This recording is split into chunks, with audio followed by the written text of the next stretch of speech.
Ginoong Pangulo at sa ating pong pinunong mayurya. A'udhu billahi minash shaitanir rajim. Bismillahirrahmanirrahim. Alhamdulillah rabbil alamin. Bismillahi wassalatu wassalamu ala rasulillahi. Assalamualaikum warahmatullahi wabarakatuh. Ginoong Pangulo, mga kasama, ako po ay tumatayo sa pulpitong ito bilang sponsor ng Senate Bill number 1584 sa ilalim ng Committee Report number 19, an Act amending Republic Act number 8371, otherwise known as the Indigenous Peoples' Rights Act of 1997. Matagal na pong sigaw ng ating mga katutubong kapatid, sa amin ang lupa, pero bakit hindi kami nakikinabang? Noong 1997, ipinasa natin ang Indigenous Peoples' Rights Act o ang IPRA na kumikilala sa karapatan ng mga katutubo sa kanilang lupaing ninuno. Pero 27 years later, 27 taon, 27 anyos, malinaw ang kulang. Wala pang malinaw na bahagi ang mga katutubo sa bilyong-bilyong kinikita mula sa natural resources na galing mismo sa kanilang lupa. Sa kasalukuyan, marami pa ring hamon na hinaharap ang ating mga indigenous cultural communities at indigenous peoples o ICCs or IPs. Pagdating sa pagtanggap ng mga benepisyong nararapat nilang matamasa pagdating sa kanilang mga lupang ninuno. Kaya po ako nandito ngayon. Ang panukala kong ito ay simple, makatarungan, at matagal nang hinihintay. Isang bagong seksyon, 57-A sa IPRA, na nagsasabing ang ating ICCs, IPs, ay dapat tumanggap ng hindi bababa sa 5% ng gross revenue, hindi neto, kundi sa buong kita, mula sa anumang extraction, exploitation, development, o utilization ng likas na yaman mula sa kanilang ancestral domain. Tulad po ng natural gas, mining, energy projects, at iba pa. Hindi po dapat tila na nililimusan lamang sila. Karapatan nila ito sapagkat lupang ninuno nila ang pinag-uusapan.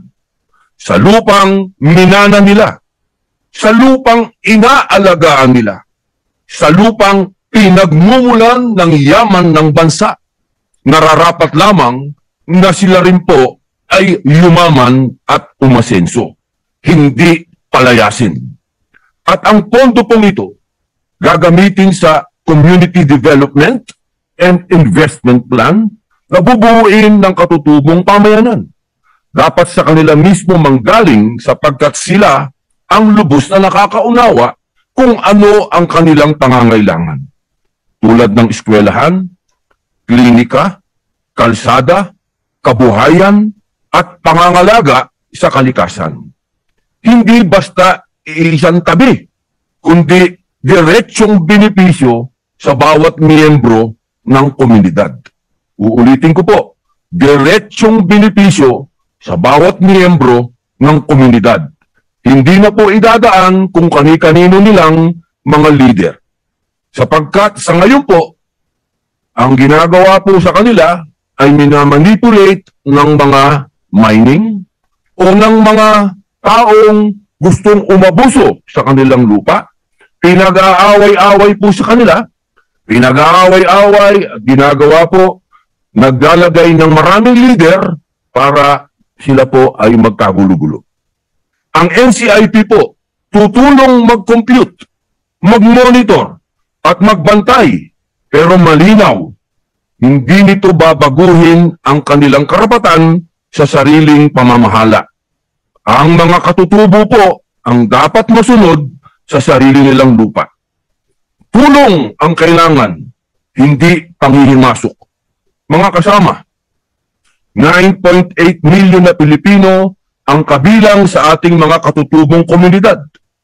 Halos 10 milyong Pilipino na hanggang ngayon ay nananatiling nasa laylayan kahit ang lupa nilang ninuno ang pinagmumulan ng likas na yaman ng bansa.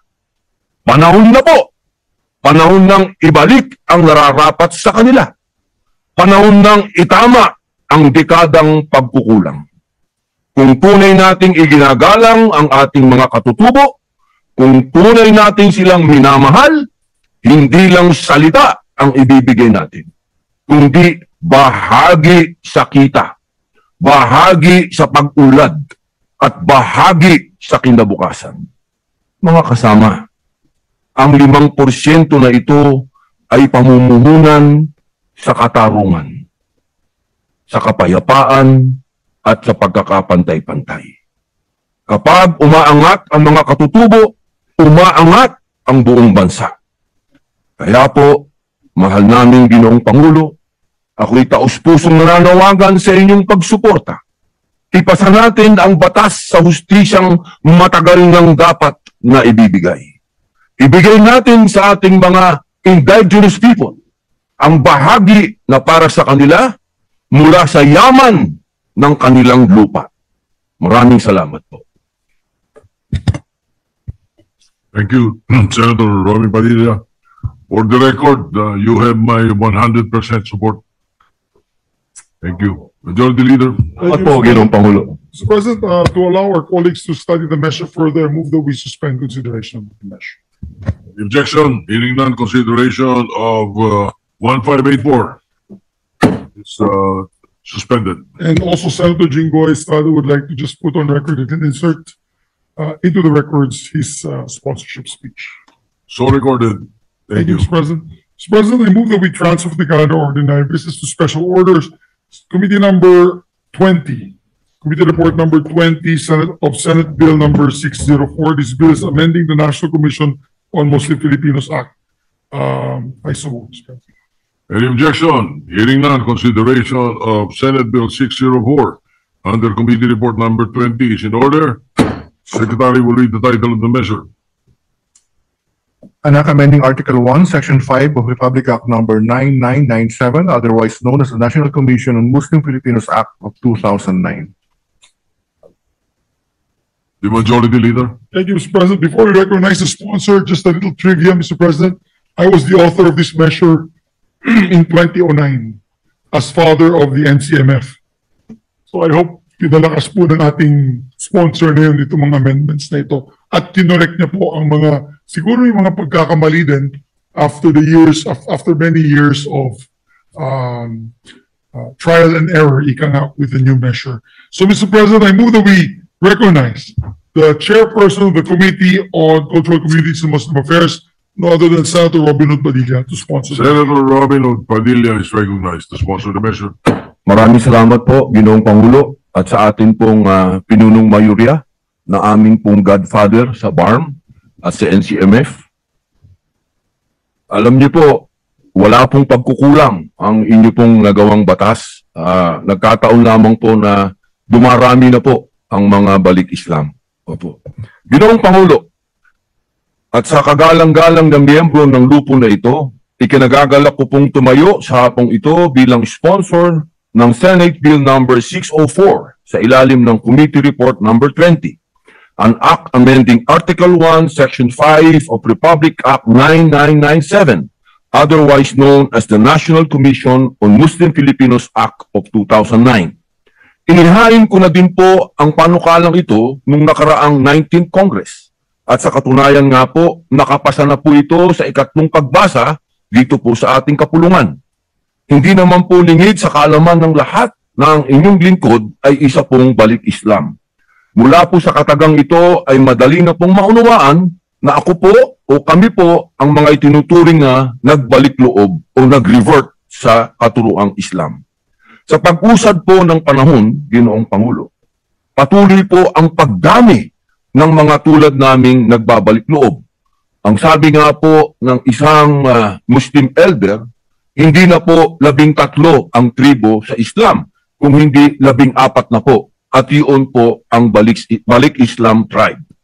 At tulad ng nabanggit ko noong magsagawa kami ng pagdinig sa paksang ito, maituturing po nating very vulnerable po ang mga Balik Islam sapagkat sila ang kadalasang naliligaw ng landas dahil sa mga blind leaders na nagpapalaganap po ng maling katuruan at hindi sang-ayon sa tunay na sinasaad ng aming pananampalataya.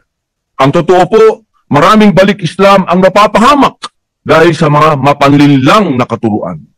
Kasama na rin po sa hinaharap na hamon ng mga kapatid nating Balik Islam ay ang mga adjustment sa pamumuhay base sa katuruan ng aming pananampalataya.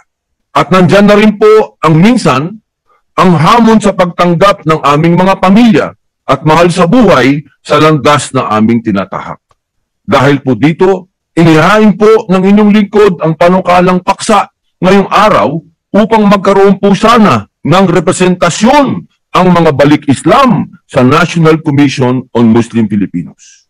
Sa kasalukuyan, ayon po sa NCMF Charter, ang komisyon ay pinamumunuan ng sekretary at required na magkaroon ng tig-isang miyembro mula sa women, youth at ulama sectors. Base po sa ating panukala, nais po sana nating maisabatas na may representasyon ang Balik Islam sa NCMF upang mabigyan ng pansin ang kanilang mga natatanging pangangailangan. Nawa po ay mabigyan natin ito ng atensyon at masuportahan po ng aming godfather na Senator Mig Samurai Subiri. Maraming salamat po. Ito po ay aming panukala.